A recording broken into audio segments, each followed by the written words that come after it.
Enggak. Begitu gampangnya mereka ingin mencuci nama Anies Baswedan dari kotornya Pilgub DKI 2017 yang hampir saja membuat terbelah bangsa ini. Tarik pertarungan ini. Jangan ini adalah sekedar soal dia. Belak-belakan, Fachri Hamzah ogah dukung Anies jadi presiden karena politik identitas jadi tunggangan utama Anies. Pilih sosok ini setelah Jokowi lengser. Ditulis oleh tim redaksi jurnal, dikutip dari berbagai sumber. Zaman Pak SBY ikut konvensi, zaman Pak Jokowi ikut Pak Jokowi, zaman Pak Prabowo ikut Pak Prabowo, zaman Surya Paloh ikut Surya Paloh. Kan mesti ada sesuatu yang lebih besar dari sekedar saya harus jadi. Halo, kembali berjumpa dengan suara Fani Bakri di channel Media 45. Wakil Ketua Umum Partai Gelora Fachri Hamzah mengungkap sosok yang bisa menyatukan keragaman Indonesia setelah Presiden Joko Widodo lengser. Tentu kita semuanya masih ingat mengenai Pilkada DKI 2017 yang begitu kental dengan nuansa syarat akan politik identitas. Dalam kontestasi pemilihan Capres 2024, Wakil Ketua Umum Partai Gelora Fachri Hamzah ternyata dengan tegas memilih Prabowo ketimbang Anies karena politik identitas. Benarkah hal tersebut? Mari kita simak. Sosok itu bukanlah Ganjar Pranowo apalagi Capres Koalisi Perubahan yakni Anies Baswedan. Sosok itu menurut Fachri adalah Menteri Pertahanan Prabowo Subianto. Dia mengatakan bahwa Prabowo bisa menjadi tokoh penengah saat terjadi polarisasi di pemilihan presiden 2024. Yang saya respect dari Pak Prabowo adalah dia itu berjuangnya lama. Ungkap Fachri dikutip dari video yang diunggah Instagram @klipfachri pada Kamis 16 Maret 2023. Aktivis 98 ini mengaku sejak dulu memang kerap mendengar Prabowo silang pendapat dengan pemerintah pada Orde Baru.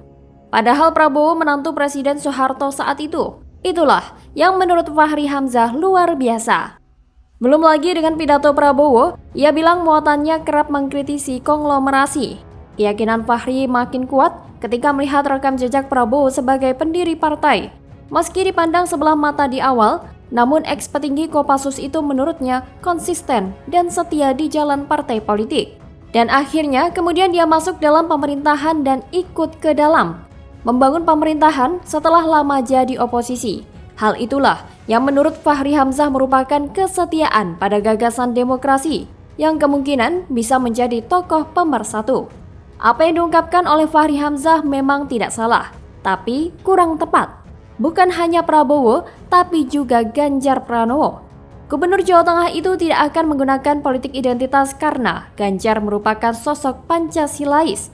Efek dari politik identitas inilah yang sangat berbahaya bagi keutuhan negara kesatuan Republik Indonesia. Karena politik identitas merupakan cara untuk meraih kekuasaan dengan mengorbankan persatuan, agama, suku, dan ras. Ganjar juga akan memberantas radikalisme di Indonesia. Hal inilah yang menjadikan Ganjar merupakan tokoh yang akan memberikan persatuan dan kesatuan bagi rakyat Indonesia. Dan jika antara Ganjar dan Prabowo disatukan, maka stabilitas NKRI akan terjaga. Karena kesatuan dan persatuan di Indonesia dipegang di tangan yang tepat. Jadi secara tidak langsung Fachri Hamzah ini mengklaim bahwa jika Anies jadi presiden, kesatuan dan persatuan di negeri ini akan diobrak-abrik. Karena seperti yang kita tahu bagaimana bengisnya Pilkada DKI Jakarta 2017 silam, memainkan isu SARA dan politik identitas. Dan sekarang, deretan kasus utang kampanye yang jelas-jelas melanggar undang-undang. Lantas, bagaimana mungkin masyarakat akan mentolerir kejadian serupa bakal terulang di pemilu 2024 nanti? Saya rasa masih banyak rakyat yang memiliki nalar waras untuk menolak ketimpangan ini. Lagian bagaimana mungkin hal semacam itu bisa menyatukan warga negara Indonesia menjadi satu kesatuan? Sekarang ini politik identitas sangat kencang dan sudah terbukti berhasil dilakukan di Jakarta. Dia akan mengulang lagi hal ini dengan mendapatkan dukungan dari partai yang terafiliasi dengan pengacau. Ini adalah sebuah hal yang jelas. Tentu inilah yang menjadi perhatian kita bersama bahwa warisan-warisan blunder peninggalan Anies nyatanya membawa malapetaka. Dan tentu kita sadar betapa bahayanya orang ini kalau beneran jadi presiden. Sebab ambisi Anies berkuasa memanglah mengerikan. Ia rela menghalalkan segala macam cara agar dapat mencapai ambisinya tersebut. Jadi, jelaskan kalau bapak politik identitas memang tidak layak untuk didukung. Dan memang lebih baik orang semacam Adis ini tak diberi panggung politik, agar bangsa ini tentram tanpa gangguan kelompok radikal dan praktek kelebihan bayar yang merugikan rakyat. Bagaimana kalau menurut Anda?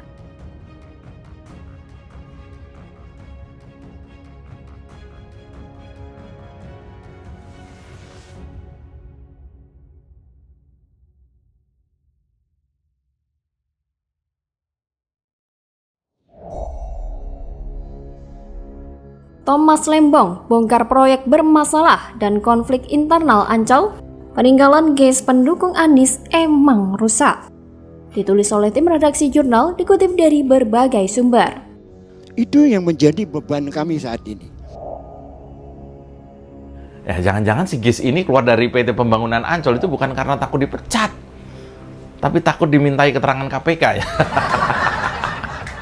Halo, kembali berjumpa dengan suara Fani Bakri di channel Media 45. Penjabat Gubernur DKI Jakarta Heru Budi Hartono mengatakan permasalahan yang tengah terjadi di tubuh perusahaan Ancol bukan menjadi urusannya. Oleh karena itu, dia enggan berkomentar soal adanya sejumlah masalah di tubuh perusahaan berplat merah ini, mulai dari proyek mangkrak hingga konflik internal.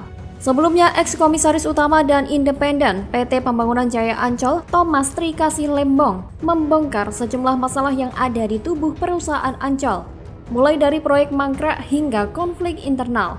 Thomas menyebut, pembangunan hotel bintang 5 yang berada persis di samping Putri Duyung mangkrak akibat ketidakmampuan manajemen mengelola aset.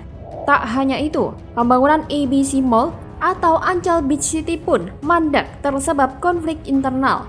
Menurut dia, pengelolaan operasional aset mall ini dipegang dua pengusaha yang berkongsi. Namun karena ada konflik, akhirnya proyek tersebut mangkrak. Masalah pembangunan ABC Mall ini pun menjadi sorotan Ombudsman RI. Thomas Lembong menyebut, lembaga pengawas itu telah menerbitkan surat rekomendasi ihwal adanya maladministrasi perjanjian kerjasama antara PT Pembangunan Jaya Ancol dengan beberapa pihak. Ombudsman, lanjut dia, menemukan terdapat aset negara yang diapraisal secara sepihak, padahal diduga ada kerugian keuangan negara. Masalah ini tentu tidak lain ada hubungannya dengan mantan Komisaris Ancol, GEIS Khalifah. Karena hanya dia yang bisa ditanyai pertanggungjawaban atas masalah yang terjadi di Ancol. Kemungkinan masalah ini disebabkan karena ketidakbecusan GEIS mengelola Ancol dengan baik. Bahkan, Lembong mengungkapkan bahwa Dewan Direksi Ancol saat itu yang terlalu berpolitik untuk kepentingan pribadi ataupun kelompok. Hal itu lantas menyebabkan Ancol tidak berkembang.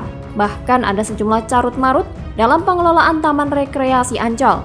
Selain politik internal dan sikap pecah belah di antara sesama manajemen, carut-marut lainnya yaitu model bisnis yang jadul. Model bisnis perseroan masih mengandalkan wahana bermain atau theme park yang sudah ketinggalan zaman. Dufan, satu-satunya aset theme park andalan Ancol, dianggap tidak cukup menutup beban utang perusahaan meski masih menguntungkan. Bisnis theme park tidak cocok dengan pasar wisata di abad ke-21. Bisnis ini membutuhkan investasi yang besar untuk peralatan beserta perawatannya. Sedangkan balik modal mesti menunggu sampai 40-50 tahun. Apalagi Dufan pada masa mendatang tak lagi mampu menyasar semua kelas wisatawan. Itu kemungkinan besar tidak ada upaya dari GEIS dalam memajukan dan mengembangkan Ancol. Bahkan, di bawah kepemimpinan GEIS, Ancol masih punya utang 1,4 triliun rupiah. Ancol masih menanggung beban utang jumbo sebesar 1,4 triliun rupiah. Adapun komponen utang Ancol ini 100% domestik dan keseluruhannya dalam bentuk rupiah. Selain komposisi utang yang membengkak, omset perusahaan pun stagnan dalam kondisi normal atau tidak ada pagebluk saja. Jadi wajar jika sepeninggal GEIS, para pejabat penggantinya merasakan tekanan akibat masalah yang ditinggalkan GEIS. Pendukung Anies ini emang gak tahu malu. Kalimat-kalimatnya di Twitter yang cukup kasar dan cukup brutal menyerang pendukung Jokowi sekarang berbalik semuanya ke dia. Kemarahan rakyat melihat bagaimana Ancol akan berpotensi menjadi kuburan massal, rasanya memang masuk akal. Kalau memang aneh terlalu tinggi untuk bertanggung jawab, seharusnya GEIS Khalifah lah yang bisa diciduk. Karena kalau kita lihat Jakarta itu busuk karena pemimpin-pemimpinnya yang dulu, macam Anies dan Gais. Bagaimana kalau menurut Anda?